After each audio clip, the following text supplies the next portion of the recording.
సాధారణంగా మనతో ఉండేటటువంటి మనిషి ఫస్ట్ మన దగ్గర ఒక పని చేసేటటువంటి వ్యక్తి ఉన్నాడు. అతను ఆ తర్వాత నిదానంగా వ్యాపారంలోకి వెళ్ళాడు. ఆ పైన ఎదిగాడు. మనకంటే ఎదుగుతున్నాడు అంటే ఒక అసూయ, ఈర్ష్య పెరుగుతుంది. ఇది మానవ సహజమైన లక్షణం. అమెరికాలో మన వాళ్ళ పట్ల వచ్చిందేంటంటే సాంస్కృతిక పరంగా మనదైనటువంటి ధోరణి. అలాగే వ్యాపార, వాణిజ్య పరంగా మన తెలివితేటలతో మనం ఎదగటం. ఇది అక్కడోళ్ళకి మన సంస్కృతి మీదన ఈ మధ్య కాలంలో కోపం తెప్పించడానికి కారణమవుతుంది. దానికి తోడు మన దేశంలో ఉన్న దరిద్రులు హిందుత్వం మీద నెగిటివ్ ప్రచారం చేయడం కూడా కారణమవుతుంది. అయితే ఇంకా అక్కడ స్వేచ్ఛ, స్వాతంత్రం ఉంది కాబట్టి హిందువులు నార్త్ కరోలినాలో 130 ఎకరాల అతిపెద్దదైనటువంటి స్థలాన్ని కొన్నారు డబ్బులు పెట్టి. ప్రభుత్వం ఇక్కడికి మళ్ళీ గిఫ్టులు కాదు ఇస్తోంది. అక్కడ దాంట్లో అతిపెద్దదైనటువంటి ఆలయం కట్టబోతున్నారట. 155 అడుగుల మురుగన్ విగ్రహం పెట్టబోతున్నారు. తమిళియన్స్ అట ఇదంతకు ఉంది.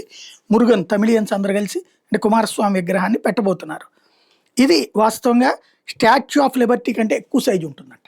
అది అమెరికన్లలో కడుపు మంట రగిలిస్తుందేమో ఒక్కసారి చూసుకోవాల్సింది. ఎందుకంటే అమెరికన్స్కి వాళ్ళ స్టాచ్యూ ఆఫ్ లిబర్టీ గొప్ప, వాళ్ళకి సంబంధించి అక్కడ ఇలాంటి విగ్రహాలు ఏమీ లేనటువంటి సందర్భంలో ఉన్న ఆ విగ్రహాన్ని కూడా మనం దాటామంటే ఏడుస్తారేమో, చూసుకుంటే బెటరు.